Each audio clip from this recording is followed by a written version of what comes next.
Au moins 10 soldats sont morts dans une embuscade tendue par un groupe de terroristes armés dans le sud-ouest du Niger. Bonjour à toutes et à tous et bienvenue sur Africa Atlas. Alors ici nous parlons de la géopolitique, nous parlons de la géoéconomie, nous parlons de la géostratégie, nous parlons de tout ce qui a rapport à la promotion de la culture, de la tradition africaine. Alors si c'est la première fois que vous tombez sur cette chaîne, n'hésitez pas à vous abonner pour ne pas manquer nos prochaines vidéos.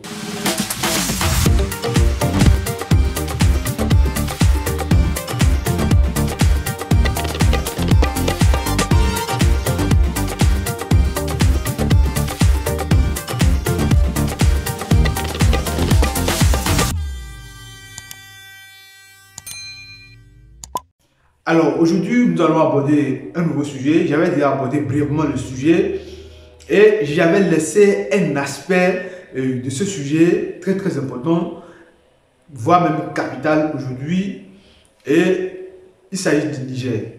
Alors le jeudi 20 juin passé, le jeudi 20 juin 2024, le Niger a retiré à la multinationale française Orano son permis d'exploitation de la mine d'Imouraren au nord du Niger. Coup dur pour Orano, l'entreprise française qui exploite au Niger les gisements miniers depuis 1971, s'est vu retirer son permis d'exploitation pour le site d'Imouraren dans le nord jeudi.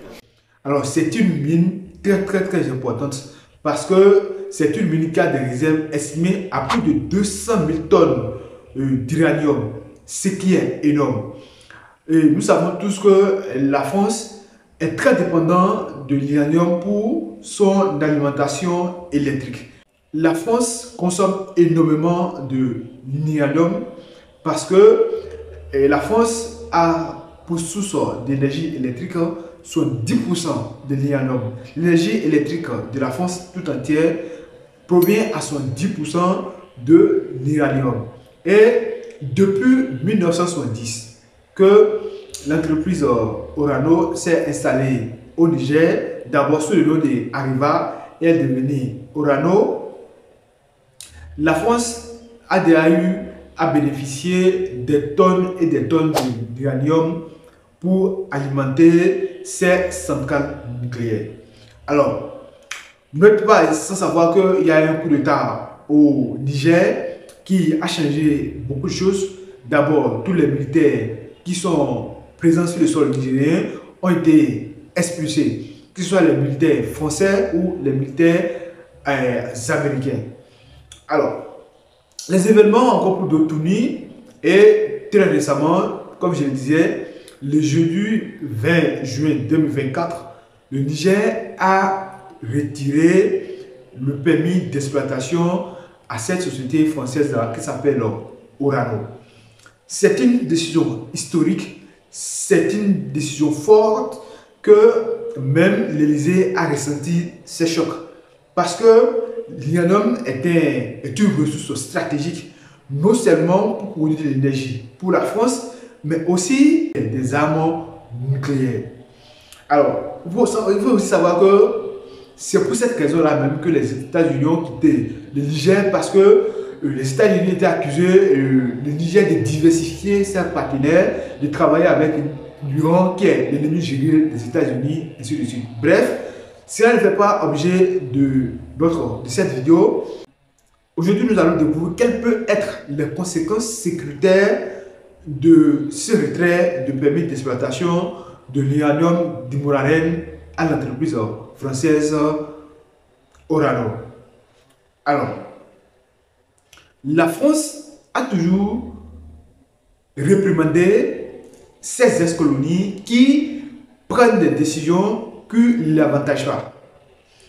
La France a toujours réprimandé ces ex-colonies d'une manière ou d'une autre. Et forcément, il y aura les représailles économiques, mais il pourrait y avoir une duplication des attaques. Il pourrait y avoir une duplication des actes terroristes au Niger dans les prochaines semaines. Et je pense que les autorités du Niger doivent se préparer à ça. Parce qu'en géopolitique, quand on perd les moyens d'imposer sa décision de manière douce, par le soft power à travers la diplomatie, les pressions, les sanctions économiques, on passe à l'étape supérieure qui est le hard power.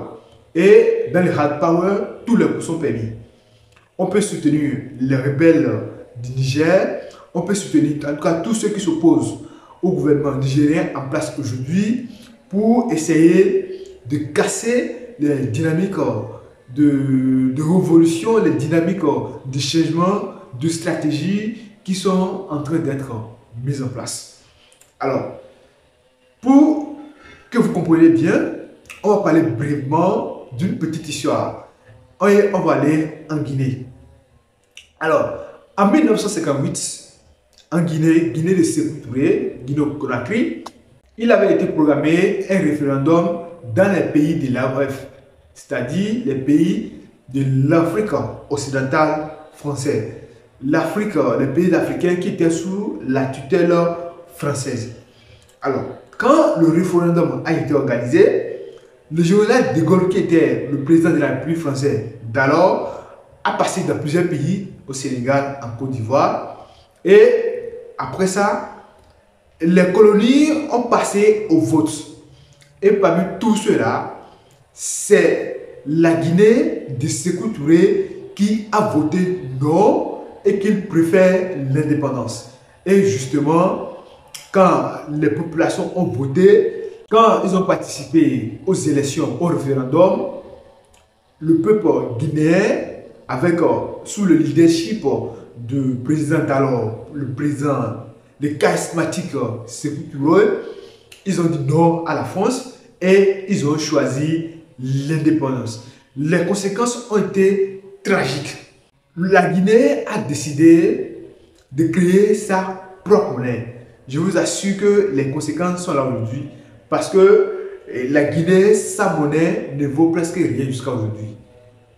Donc, lorsque le pays a décidé de créer sa monnaie, la France a mis les services secrets en action et puis ils ont fabriqué de fausses billets de banque guinéens pour déstabiliser la Guinée.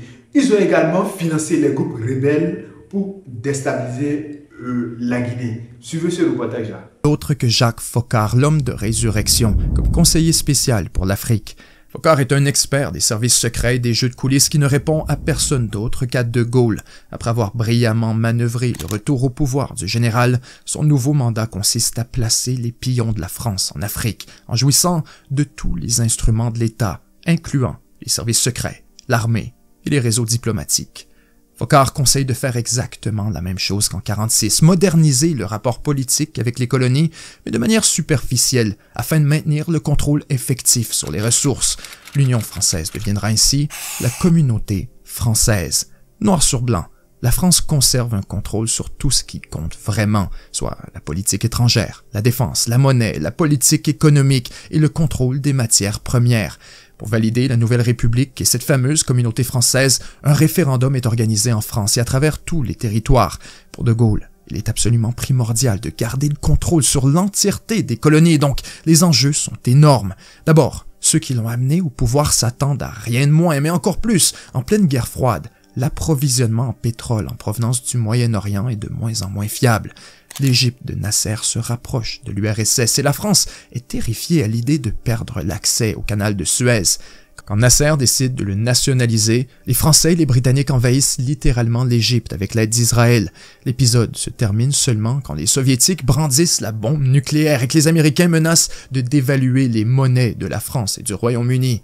C'est la crise de Suez. Et c'est un point tournant dans la politique énergétique de la France.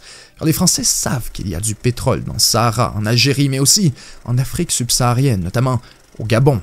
Soudainement, la convoitise des ressources africaines n'est plus seulement un attribut de l'avarice et de la recherche du profit. C'est une priorité stratégique qui relève carrément de la raison d'État. Voilà donc le contexte critique dans lequel se pose le référendum de 1958. En Afrique, il est impératif qu'on dise oui. Et pour s'assurer d'un tel résultat, De Gaulle s'engage dans une grande tournée à travers les colonies, 20 000 kilomètres en 9 jours. Sur les rives du Congo, à Brazzaville, De Gaulle présente son projet de communauté française, mais affirme que ceux qui veulent l'indépendance peuvent toujours simplement voter non au référendum et que la France ne s'y opposera pas. Partout où il passe, De Gaulle est reçu en héros. Lorsqu'il arrive en Guinée, le 25 août 1958, le leader Sékou Touré l'attend de pied ferme. Il affirme que la Guinée votera oui au référendum du général à une seule condition, que le texte soit modifié pour reconnaître explicitement le droit à l'indépendance. Pour De Gaulle, c'est une surprise, presque une embuscade. Personne ne l'a prévenu. Il répond alors que l'indépendance aurait des conséquences et qu'il faut aussi les considérer. La réplique de Sékou Touré passe à l'histoire. Nous préférons la pauvreté dans la liberté à la richesse dans l'esclavage. La France le reçoit comme une gifle au visage et le général comme une insulte. Lorsque vient enfin le référendum, la Guinée de Sékou Touré tient parole et dit non à plus de 90%. C'est la seule à choisir l'indépendance. Secrètement, la CIA fait la prédiction que la France va probablement le faire payer très cher à la Guinée afin d'en faire un exemple pour tous les autres. C'est exactement ce qui se produit. Immédiatement, la réaction de Paris est viscérale. Le jour même du vote, les troupes françaises sont parachutées pour s'emparer de tous les billets de banque émis par la Banque de France, alors que certains plaident pour une négociation avec la Guinée indépendante. En privé, De Gaulle est intraitable. Il veut aller plus loin. La France intercepte une cargaison de 4000 tonnes de riz destinée à nourrir les Guinéens. Mais laissez-le donc Sékou Touré bouffer ses bananes et ses cacahuètes, déclare le général. Il ordonne le retrait immédiat de tous les fonctionnaires et techniciens français avec instruction de ne rien laisser derrière appartenant à la France. L'ordre est appliqué à son extrême mesure. On détruit les bâtiments, on confisque toutes les archives, même les plans pour les égouts, on dévisse les ampoules et on brûle les médicaments. Le gouvernement arrête de payer les pensions des soldats guinéens qui se sont battus pour la France. Il tente même sans succès de bloquer l'adhésion du pays aux Nations Unies. Quand la Guinée crée sa propre banque centrale et lance une nouvelle monnaie indépendante, le franc guinéen, c'est la goutte qui fait déborder le vase. La France lance l'opération Percy. Organisée par Jacques Foccart, elle a pour objectif de déstabiliser la Guinée par deux fronts, l'argent et les armes. D'abord, il faut provoquer un effondrement économique du pays et ensuite, il faut encourager une insurrection armée contre le gouvernement de Sékou Touré. Les agents du SDECE basés au Sénégal impriment littéralement des tonnes de faux billets de banque guinéens pour inonder le pays, provoquer l'hyperinflation et ainsi l'effondrement de la monnaie. Pendant ce temps, les experts français en opération clandestine fournissent des armes et de l'entraînement à des rebelles guinéens afin de causer des violences et du chaos. L'objectif est clair, faire regretter l'indépendance à la Guinée. Alors, vous voyez un peu comment fonctionne la géopolitique, les relations internationales. Donc, que les autorités du Niger ne célèbrent pas très vite la victoire, mais qui prennent les dispositions pour assurer la sécurité de leur peuple. Déjà, il y a des groupes rebelles qui réclament la libération du président déchu, le président Mohamed Bazoum. C'est surprenant. Comment se fait que des groupes armés, des entités non reconnues réclament la libération d'un président démocratiquement élu qui a été déchu? C'est pas si vous comprenez un peu. Comment se fait que ce sont des rebelles qui réclament sa libération? On ne dit pas tout, donc essayez de comprendre. Il est important donc de savoir que le retrait de permis d'exploitation de la mine d'Imouraren va porter atteinte à la sécurité du Niger. La France ne peut pas se laisser faire. La France a déjà perdu les militaires qui sont présents presque dans tout le Sahel et la France est aujourd'hui en difficulté sur presque tous les plans. La France est en difficulté politiquement. Le président Macron a perdu les élections européennes et a dû dissoudre l'Assemblée pour organiser les élections législatives anticipées. Maintenant, avec la guerre en Ukraine, l'électricité coûte tellement cher en Europe aujourd'hui, pas seulement en France. D'accord? Et l'une des sources d'électricité pour la France aujourd'hui, c'est à travers le nucléaire. Et le Niger joue un rôle important dans cela. Le Niger fournit, selon les statistiques que j'ai obtenues, 30% de l'uranium pour l'alimentation des centrales nucléaires françaises.